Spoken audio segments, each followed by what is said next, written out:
What's going on, guys? Cheating the System 21 here with a brand new series, not only just for you guys but also for Pixel Enemy. So if you're watching this on either my or Pixel Enemy channels, welcome to Remembering Bad Company 2. Now, what is this series all about? Obviously, Battlefield 3 has been alive and kicking for quite some time, and I mean, it's been the forefront of most videos on YouTube as far as Battlefield's concerned.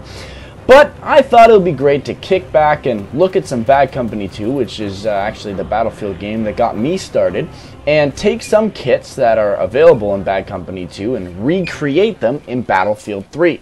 So, obviously, since there are lots of carryover weapons, we're starting with this one, which was one of my favorite assault weapons, if not my favorite assault weapon, in Bad Company 2. Now, this is the M416.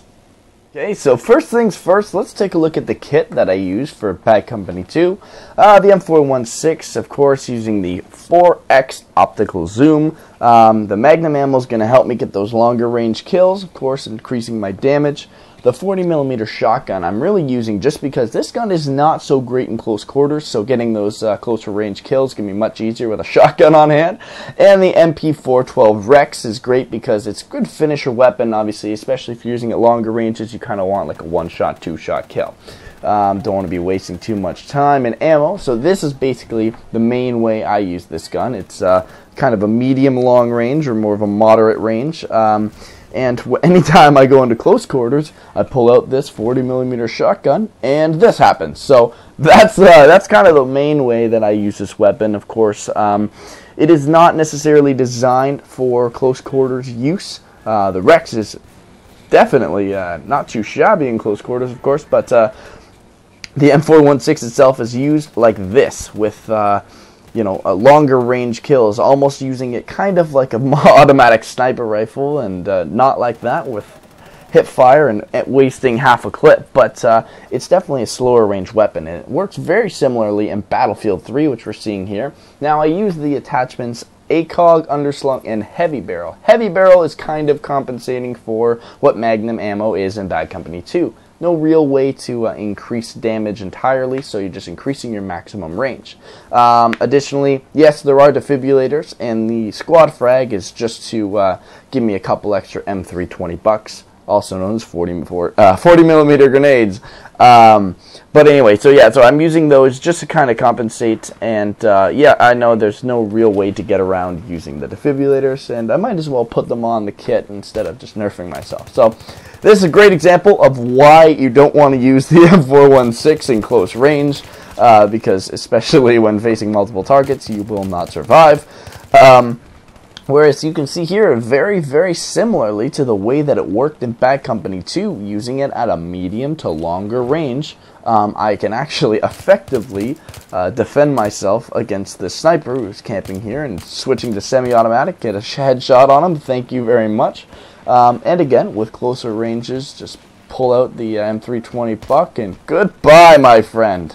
You weren't a friend. Anyway, so, yeah, of course, Nozar Canel's notorious for close range, so this was actually a bit of a challenge using this, but I was really surprised to see how similar this gun reacted as to the way it did in Bad Company 2.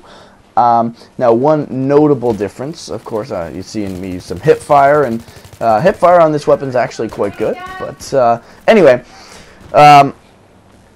yeah, the only real difference I notice in this is actually to do with suppression. Of course, using Heavy Barrel is going to give me a bit of a kick, so when I add a bit of suppression on there, getting those longer range kills is not quite so simple.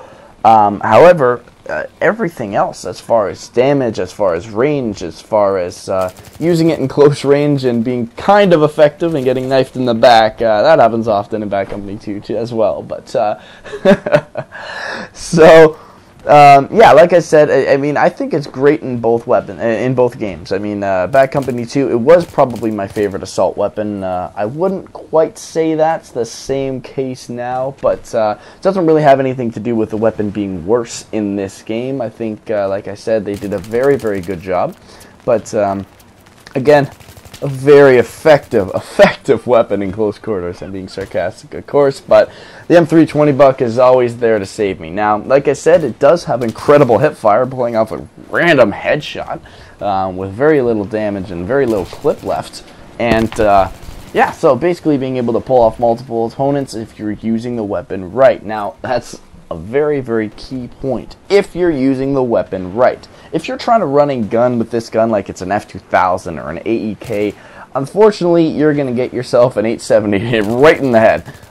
You're not going to find yourself too successful.